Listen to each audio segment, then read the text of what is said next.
Hello students, welcome to Raghav Pathshala. हम पढ़ रहे हैं इंट्रोडक्शन टू ट्रिग्नोमेट्री की एक्सरसाइज 8.2, जिसका लास्ट क्लास में हमने क्वेश्चन नंबर सेकंड का फर्स्ट और सेकंड क्वेश्चन किया था। आज इस क्लास में हम क्वेश्चन नंबर थर्ड और फोर्थ दोनों का क्वेश्चन का सॉल्यूशन देखेंगे। ये क्वेश्चन नंबर सेकंड के दोनों लास्ट क्वेश्चन है फोर्थ बाद। इसके बाद हम क्वेश्चन नंबर थर्ड का सॉल्यूशन देखेंगे, जो एक्चुअल मेन थर्ड क्वेश्चन है। तो इसमें दो क्वेश्चन कौन से हैं? आपके पास यहाँ पर भी 4 ऑप्शन है, इसमें कोई ऑप्शन एक करेक्ट होगा, और यहां पर भी 4 ऑप्शन से एक ऑप्शन क्या होगा आपका करेक्ट होगा। तो पहले करते हैं थर्ड नंबर क्वेश्चन, फिर करेंगे क्वेश्चन नंबर 4। दोनों छोटे छोटे इसलिए मैंने साथ वीडियो में लेना पसंद किया, दोनों में साथ में करवा देता हूं। तो चलिए शुरू करते हैं। पहला काम, आपके पास एक वैल्यू दे रखी है कि sin 2a इक्वल में 2 sin a, और इसने बोला है कि इन दोनों जो 4 ऑप्शन है इसमें से कौन सा करेक्ट है। ऐसे जब भी क्वेश्चन आए तो आप एलिमिनेट कर दे कि कौन सा ऑप्शन पुट करने पर ये आएगा, वैल्यू पुट कर दे। पहले यहाँ 0 डिग्री एक की जगह पुट करते हैं, अगर वैल्यू सेटिस्फाई होगी, एलएचएस और आरएचएस इक्वल आ गए तो वैल्यू वैसे भी करेक्ट हो जाए। तो 4 ऑप्शन है, चारों में से कोई एक ऑप्शन करेक्ट होगा। तो पहला ऑप्शन चेक करते हैं 0 डिग्री वाला। आप लिखेंगे इफ ए इक्वल में कितना रखेंगे हम 0 डिग्री। इस ए की जगह कितना रख रहे हैं, पहले ए ऑप्शन को चेक कर रहे हैं 0 डिग्री। तो सुनना थोड़ा बेटा ध्यान से, होगा क्या, देखो ये है साइन 2 की जगह 2 मल्टीप्लाई, इस ए की जगह कितना आ गया 0 इक्वल 2 साइन ए की जगह कितना आ गया 0 डिग्री। तो ये हो जाएगा साइन 0 डिग्री, क्योंकि 2 को 0 से मल्टीप्लाई कर 0 ही आएगा, और ये हो जाएगा 2 मल्टीप्लाई साइन 0 की वैल्यू कितनी होती है 0, और साइन 0 खुद 0 होता है, और 2 को 0 से मल्टीप्लाई करने पर 0, दोनों वैल्यू क्या आ गई सेम। तो ऑप्शन नंबर ए अपने आप ही क्या हो गया आपका करेक्ट हो गया। बाकी ऑप्शन को चेक करने की जरूरत ही नहीं रही, बाकी ऑप्शन किसी को छेड़ने की जरूरत नहीं रही हमें। हमने 0 रखा तो साइन 2 है, तो 2 की जगह 2, ए की जगह 0 पुट किया इक्वल 2 साइन 0। तो 2 साइन 2 को 0 से मल्टीप्लाई करो साइन 0, और 2 मल्टीप्लाई साइन 0 होता है 0, साइन 0 हो गया 0, 2 को 0 से मल्टीप्लाई 0, एलएचएस किसके इक्वल आ गया आरएचएस के। इसका मतलब ऑप्शन नंबर ए करेक्ट है। ए मतलब 0 डिग्री ऑप्शन हो गया। बट आप सोचते सर अगर 30 डिग्री चेक करते तो कैसे करते, मैं थोड़ा सा हिंट देता हूं, आप समझना, शॉर्टकट में करवा देता हूं आपको। आप ये सोचें कि अगर आप वैल्यू ये 30 डिग्री पुट करते, इस ए की जगह 30 पुट करते, 30 जब 2 से मल्टीप्लाई होता तो ये साइन 60 डिग्री बन जाता इक्वल, भाई यहाँ 30 पुट करते और ये हो जाता 2 मल्टीप्लाई, और ए की जगह क्या पुट करते साइन 30, साइन 60 होता है √3/2 इक्वल, ये हो जाएगा 2 मल्टीप्लाई साइन 30 कितना होता है 1, 2 से 2 कैंसिल। क्या ये 3 √3/2 1 के इक्वल है क्या? नॉट इक्वल है। इसका मतलब ये ऑप्शन आपका नहीं हो सकता। अब आप चेक करो 45, जब आप ये ए की जगह 45 रखते हैं तो ये 90 होता है, और साइन 90 कितना होता है 1, साइन 91 होता है, और ये होता है 2 मल्टीप्लाई, यहाँ होता है साइन 45 ए की जगह 1/√2। क्या ये इक्वल है क्या? नहीं साहब, ये भी इक्वल नहीं। इसका मतलब ये भी ऑप्शन सही नहीं।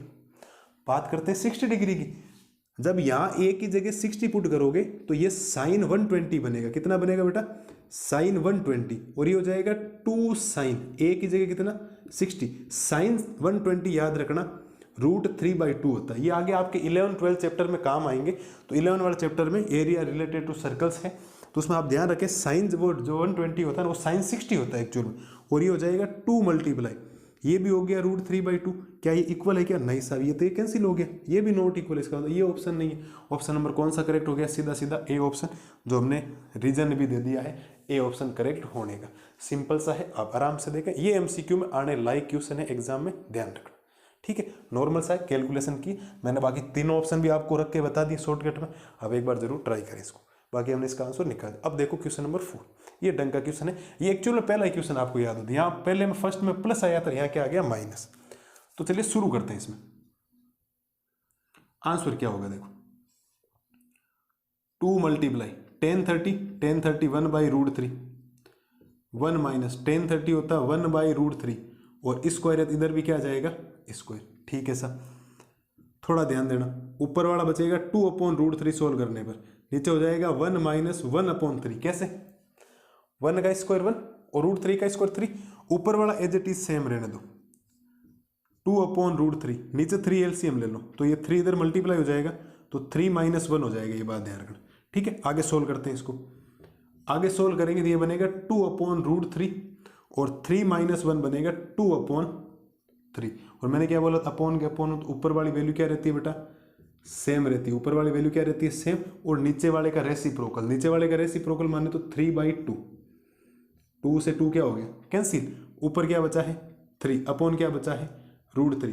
अपॉन में कभी भी √3 नहीं होना चाहिए, तो आप लिखेंगे rationalise the denominator. Rationalise the denominator. Denominator का क्या कर रहे हैं, रैशनलाइज कर रहे हैं। और जैसे ही रैशनलाइज करेंगे तो ये हो जाएगा 3/√3, ऊपर नीचे मल्टीप्लाई हो जाएगा √3/√3। तो ऊपर तो बनेगा 3√3 और नीचे बनेगा √3 को 3 से करवाओगे 3। इस 3 से ये 3 क्या हो गया, कैंसिल। और जो फाइनल रिजल्ट बना आपके पास वो बना है √3। क्या बना है, √3। ध्यान देना, √3 टेबल में एक तो tan 60 की वैल्यू होती है और एक cot 30 की वैल्यू होती है। √3 ट्रिग्नोमेट्री टेबल में tan 60 की वैल्यू होती है और cot 30 डिग्री की होती है। आपको इनमें से कौन सा ऑप्शन नजर आ रहा है, आप कहोगे सर हमें ऑप्शन सी नजर आ रहा है, tan 60 डिग्री। √3 tan 60 और cot 30 डिग्री दोनों की ही वैल्यू होती है। आपको ऑप्शन में कौन सा नजर आ रहा है, आपको ऑप्शन में नजर आ रहा है tan 60 degree. That is your final answer. ये है इस क्वेश्चन का आपके पास फाइनल आंसर, क्वेश्चन नंबर 3 और क्वेश्चन नंबर 4। ये हमने क्वेश्चन नंबर 2 के जो 4 पार्ट थे, 2 हमने अलग अलग किए थे और 2 हमने कर दिए इस वीडियो में साथ। अब आराम से देखें, धीरे धीरे चीज़ों को समझें, आराम से आज करें कल करें, धीरे धीरे काम हो जाएगा आपके। ठीक है, धीरे धीरे चलना आपको, धीरे धीरे चलेंगे एक दिन मंजिल मिल ही जाएगी आपको, है ना। सब खेल मंजिल का ही है। आपको अभी बहुत बड़ा लंबा रास्ता तय करना है ना, रास्ता अभी लंबा है, मैराथन है ये।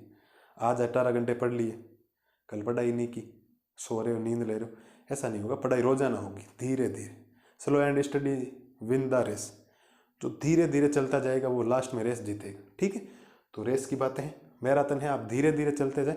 अभी आपको मार्च तक लंबी रेस के घोड़े बनना, तो लंबी रेस में चलना पड़ेगा, धीरे धीरे पढ़ते जाए। ये हो गया आपके क्वेश्चन नंबर 2 के 3rd और 4th पार्ट। मिलते हैं जल्दी क्वेश्चन नंबर 3rd का सॉल्यूशन लेके, तब तक के लिए पढ़ाई कंटिन्यू रखें।